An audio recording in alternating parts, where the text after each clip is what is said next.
I'm Edie Lush, Executive Editor of Hub Culture, and absolutely delighted to be here in the Davos studio with Oliver Stone. Thanks very much for coming along. Well, thank you, Edie. It's a pleasure to be here. And also Professor Joshua Goldstein. And you have had a fantastic book, which has made a film, but I don't want to start there. I first of all want to start out with the theme of Davos.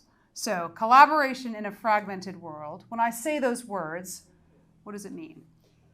Well, in my case, I'm a filmmaker, and I'm not a nuclear energy expert, but I was very concerned about the future. My children, my grandchildren, it's dire pessimism in the air, and I really wanted to help do something about it. I made 20 feature films, 10 documentaries. This is more important to me than most of them, if not all of them. And I turned to Joshua's book, which I read a great review of in the New York Times. And it is a simple, practical solution, not a lot of speculation and mythologizing. And I found it very direct about nuclear energy. It's not to be feared, and it's something to be admired because it was a great achievement of the 20th century. Marie Curie, actually, in the 1890s, found it.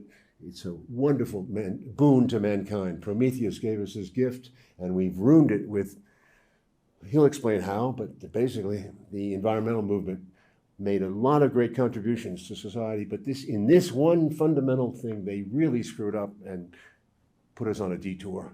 All right, so let's go down that rabbit hole a little bit. Yeah. We know that nuclear is feared. I've done a lot of work around storytelling around climate, and one of the phrases that I came across was that there's no silver bullet, but there is silver buckshot. But unless you have nuclear, we absolutely will not get where we need to be in order to reduce emissions to 1.5 degrees or less warming. Right.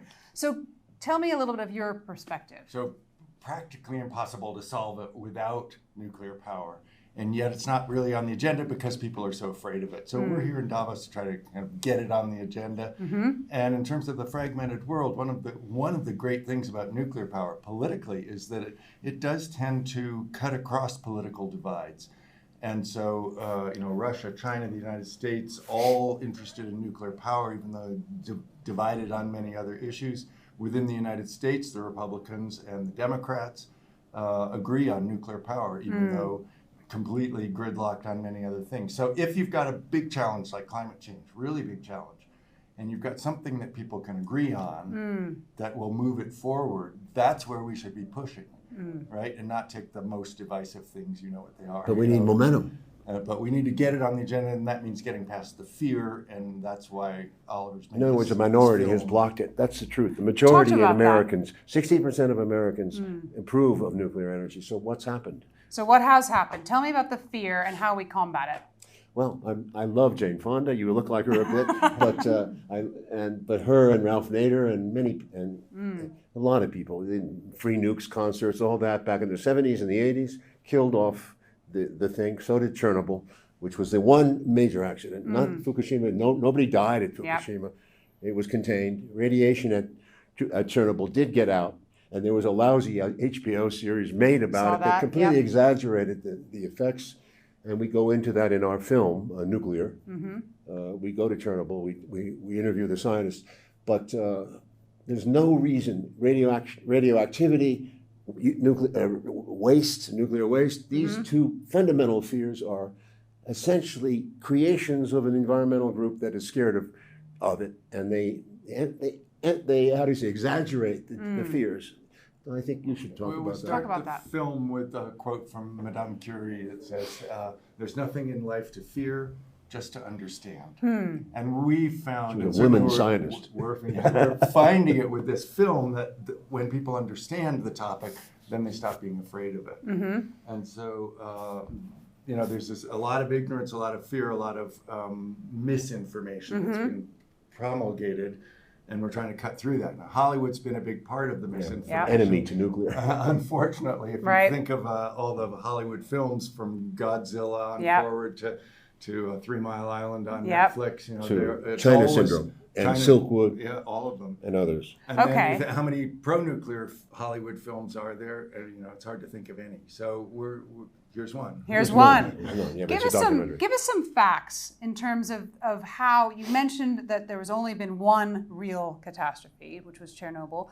But give us some facts about what nuclear could do, and what the promise that nuclear brings. Go ahead. Yeah. Well, it's 1,000,000 times more concentrated than coal.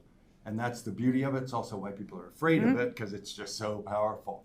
But being so concentrated means that everything about it is cleaner and better for the environment. I'm a lifetime Sierra Club member, right? So I love nuclear power, as they used to do when they had their atoms, not dams campaign. Don't, destroy things with hydroelectric dams, do it with nuclear power. Right. It's so small, so compact. That means the mining is small, the plant itself is small, and the amount of spent fuel, the waste, the dread waste, is also very, very small, and not going to hurt anybody. Never has harmed anybody in the whole world. Which is nuclear fascinating when you waste. hear the objections always to waste. But the waste. Oh yeah, in 50,000 years, in 10,000 years. Well, right now climate change is a lot worse than anything imaginable. So we'll talk about the waste, because that is something that people fear, right? Yeah. So you've got this small amount of radioactive waste. It gets safer over time because the radioactive decay. A little bit of it lasts for a very long time, but not as long as the waste from coal, Okay. which is arsenic, mercury, lead, and these last forever. A lot of bad things. And all we do is just dump them out in the environment, in some sludge pool. And then, of course, the CO2 that we put up in the atmosphere. So we don't have all of that. Instead, we got these very small, very well contained small quantities of the radioactive waste. And we put it in big casks, 18 feet tall, concrete, protects you from radiation. I've stood right next to them. Okay. And I said, this is what all the fuss is about. Right. Like, Green hair didn't start growing from right.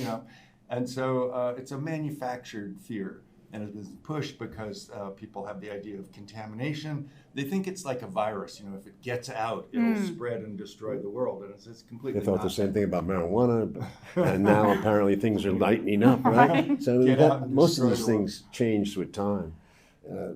But to give you just compared to low doses of radiation are everywhere in the atmosphere. We're higher here in Davos than we are at sea level, so it's more dangerous, Right. so to speak, dangerous.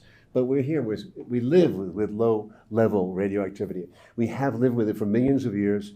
Some people in Brazil, they go sit on the beach. They love it. And the black beaches in Ramsar, Iran, they have it everywhere.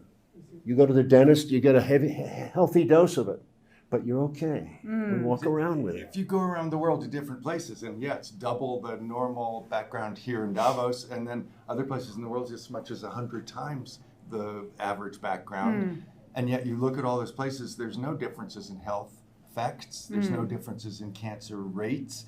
You can't show any harm from this low level. High level radiation, like at Chernobyl, for those people that were there fighting the fire. Because there was no containment structure. Right. Yeah, that's dangerous, but that's very rare to have high level, and that's not what they're talking about in radioactive At waste. Fukushima, for example, which I'm sure you heard of, everyone, they were talking about it. Japan canceled all its nuclear reactors at that point and Germany started to react even more, tore down their nuclear reactors.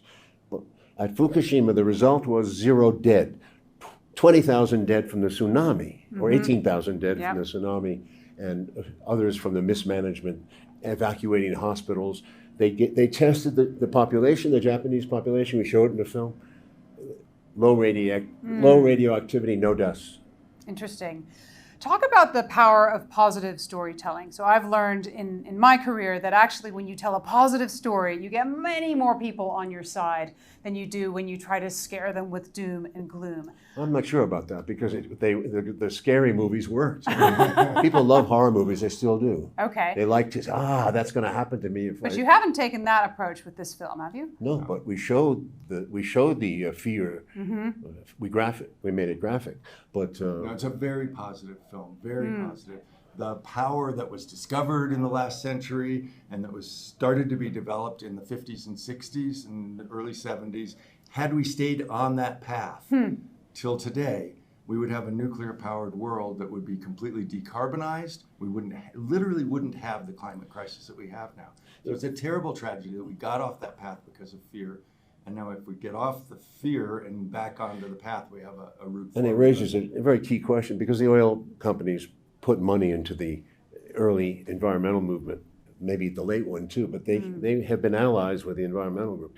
I don't know how they got to be, because they're the real villains, but they said we're perfect partners for renewables, which they love. Why do they love renewables? Because renewables end up using a lot of gas, methane that leaks into the atmosphere. So it's bizarre. It's a strange alliance of oil companies and environmental. There were kind of two ways we could tell the story. In the film, you could take all the anti-nuclear arguments, and they have this long list, you know? Right. And then as soon as you bat one down and say that's not true, and you go through a lot of effort to disprove it, then it's the next one, and the next one, and the next one. So we didn't want to go that way. So instead, Oliver has told the story from the history of how humanity discovered this energy source, what we tried to do with it, where it went wrong, and what are the new And how things, it's coming back now. and then what the potential is for. We go into the how- future, and America is one of the leaders in innovation, but not in size. It's doing innovative work. 15 startup companies, a lot of young people are doing it, and they're making smaller reactors, SMRs, small modular The reactors. smaller reactors, They I think, chic seems looking, really they look like interesting. your Porsche car, your Tesla, that makes it sexy, but Right. still, we have a fundamental volume problem, not just in America, the world, because we have China, we have Asia, we have obviously South America, Middle East, Africa. They all want what we have. They want energy, which is to say they want to have their televisions, their computers, every kind of form of power. Anybody wants it. How are we going to prevent that from ruining the world? We're going to need 5 times perhaps as much electricity as we used to, as we need now, maybe 5 times, maybe 2 to 5, we don't really know. But the demand is there, and we're not dealing with it because we're not building. So, one thing that people watching this video should go out and do, besides watch the film, read the book, what should they do to support your mission?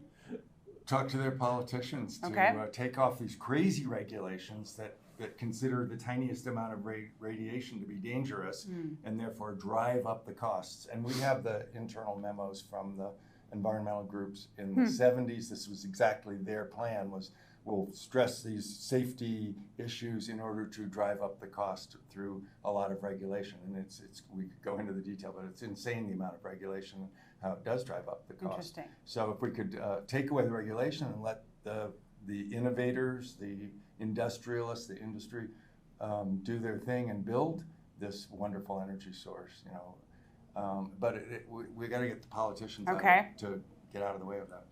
Anything to add? What should people watching go and do? I'd love them to see the movie if possible. Okay. But I'd like to get a distribution method that works for them. Okay. All right. Thank you so much Thank to you, both ma'am. of you for stopping into the Hub Culture studio here in Davos. I'm Edie Lush.